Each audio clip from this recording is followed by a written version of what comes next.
Good morning all of you. हम लोग आज देखेंगे माइटोसिस। देखिए माइटोसिस हम लोग अभी जो देख रहे थे उसमें से हम लोग ये देखेंगे कि जो हमारा जिसमें से हम लोग ये पढ़ रहे थे कि जो हमारा सेल का जो फेज है, सेल डिवीज़न का जो फेज है, उसमें से एम फेज में हम लोग अब देखेंगे इसमें से आज डिफरेंस कि माइटोसिस मियोसिस में जनरली में क्या डिफरेंस है। तो देखिए, अगर कोई भी सेल जब डिवाइड करता है, डिवीज़न के फेज में आता है, तो उसका सिग्निफिकेंट है कि अपने जो जनरेशन है उसको एक नया जनरेशन में मॉडलाइजेशन करना। दूसरा एस्पेक्ट है ऑन द फिजिकल बेसिस पे उसका डेवलपमेंट करना।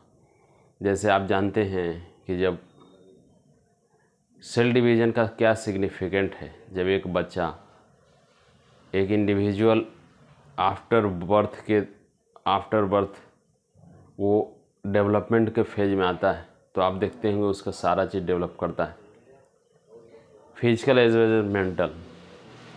तो स्पेशली फिजिकल का बात कहते हैं तो इसमें से काउज होता है, वो हमारा है सेल। आज हम लोग ये देखेंगे कि जब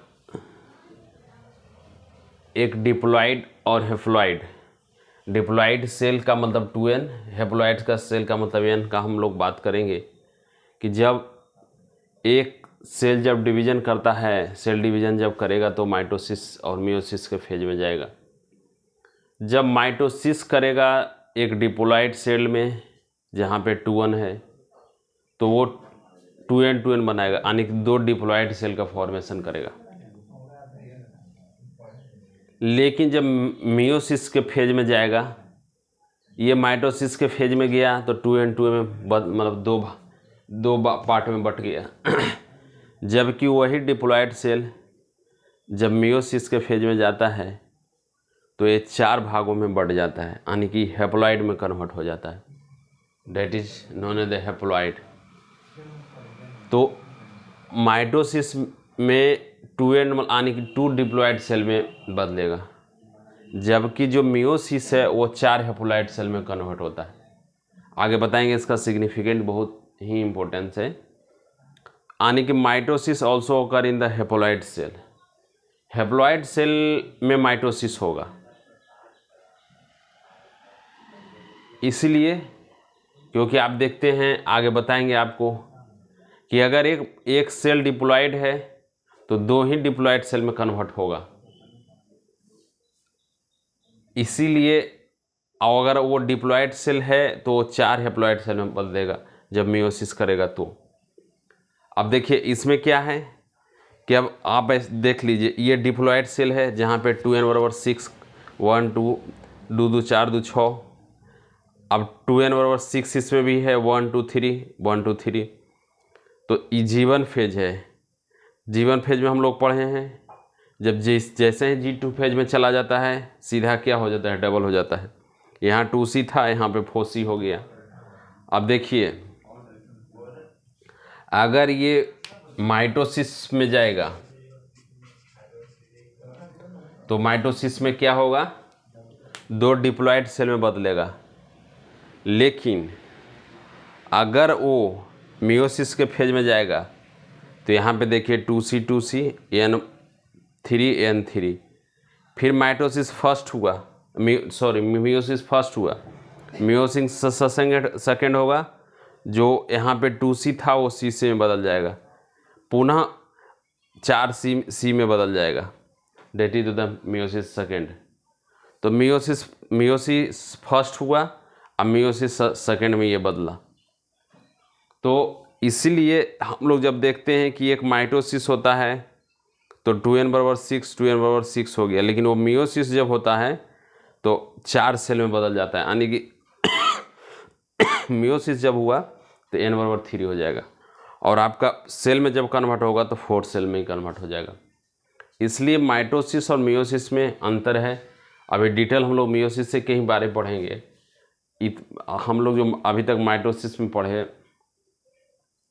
उसके बाद में भी हम लोग अब मियोसिस जनरली में पढ़ेंगे कि अगर एक हेप्लॉइड सेल है, अगर उसमें माइटोसिस होगा तो 2 हेप्लॉइड सेल में बदलेगा, क्योंकि हेप्लॉइड सेल चूँकि वो खुद सिंगल है, इसलिए उससे वो पुनः उसको और डिवीज़न हम लोग नहीं कर सकते। इसलिए ये जो है एक प्रकार का इक्वेशनल डिवीज़न होता है ये। इसलिए अगर हेप्लॉइड सेल है उसमें माइटोसिस होता है तो 2 हेप्लॉइड सेल ही बनेगा। जैसे कि हम लोग यहाँ पे देखें कि एक डिप्लॉइड सेल है, मियोसिस से डिप्लॉइड सेल हुआ तो हेप्लॉइड में बदल गया, लेकिन माइटोसिस में आप क्या देख रहे हैं, डिप्लॉइड सेल से केवल डिप्लॉइड सेल ही बदला है। इसलिए मियोसिस में क्या होता है, एक हेप्लॉइड डिप्लॉइड में बदल सकता है, क्योंकि डिप्लॉइड तो एक सिंगल सेल खुद ही है वो।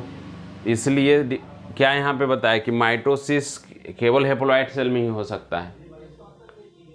अब देखिए, इसलिए यहाँ अब जैसे माइटोसिस कैन ओकर हेप्लॉइड और डिप्लॉइड दोनों में, क्योंकि माइटोसिस दोनों में हो सकता है, चाहे हेप्लॉइड सिस हो या डिप्लॉइड। यहाँ पर हम लिखते हैं माइटोसिस ओकर ही हेप्लॉइड, मतलब ज़्यादातर हेप्लॉइड में दिखेगा, लेकिन ये हेप्लॉइड में हो सकता है और डिप्लॉइड दोनों में हो सकता है। लेकिन meiosis only occurs in diploid, लेकिन मियोसिस केवल डिप्लॉइड सेल में ही संभव है। क्यों? क्योंकि अगर इसमें हेप्लॉइड होगा तो पुनः हेप्लॉइड में तो नहीं बदल पाएगा, क्योंकि ये तो सिंगल सेल है। इसीलिए ये नियम है कि माइटोसिस जो है हेप्लॉइड और डिप्लॉइड दोनों में हो सकता है, लेकिन जो मियोसिस है ओनली ओकर इन डिप्लॉइड सेल, क्योंकि डिप्लॉइड से हेप्लॉइड में बदलेगा। आप देख रहे हैं this is the diploid convert into haploid, इसलिए डिप्लॉइड से जब हेप्लॉइड में वो कन्वर्ट हो सकता है तो फिर कब हेप्लॉइड के बाद में वो डिप्लॉइड में कन्वर्ट होगा नहीं। इसलिए मियोसिस ओनली ओकर इन द डिप्लॉइड सेल। अब बोलता है कि जैसे टेस्टिस है उसमें स्पर्मेटोगोनिया बनता है, मियोसिस सेकेंड से गुजरता है तो स्पर्मेटिड में बनता है। क्यों? क्योंकि वो हेप्लॉइड है। अगर ये हेप्लॉइड में नहीं रहेगा तब इसमें माइटोसिस नहीं हो सकता, इसलिए मियोसिस ओनली ओकर इन डिप्लॉइड सेल। तो स्पर्मेटोगोनिया में देखिए क्या है, मियोसिस ओनली ओकर इन डिप्लॉइड, तो ये डिप्लॉइड है, इसमें स्पर्मेटिड, अब ये हेप्लॉइड में बदल गया। तो इस तरह से हम लोग देख रहे हैं कि जो हमारा मियोसिस है वो डिप्लॉइड सेल में ही कन्वर्ट हो सकता, मतलब जनरली में यूज होता है। लेकिन माइटोसिस, क्योंकि एक डिप्लॉइड सेल जब वो सेल डिवीजन के फेज में जाता है तो 4 हेप्लॉइड का फॉर्मेशन करता है, आपका जो डिप्लॉइड सेल है। लेकिन माइटोसिस में डिप्लॉइड सेल केवल 2 डिप्लॉइड सेल का ही फॉर्मेशन कर सकता है। इसलिए इसमें ज़रूरी होता है कि जेनेटिक वेरिएशन होना ज़रूरी होता है, जनरेशन बाय जनरेशन। इसलिए हम लोग इसका डिटेल पढ़ेंगे, जो कि हमारा मियोसिस में क्या होगा, हमारा मियोसिस के अंदर में क्या क्या चीज़ डेवलप कर सकता है और वो क्या सिग्निफिकेंट हमारे मेडिकल पॉइंट व्यू से है। इसलिए इसको हम लोग देखेंगे। धन्यवाद।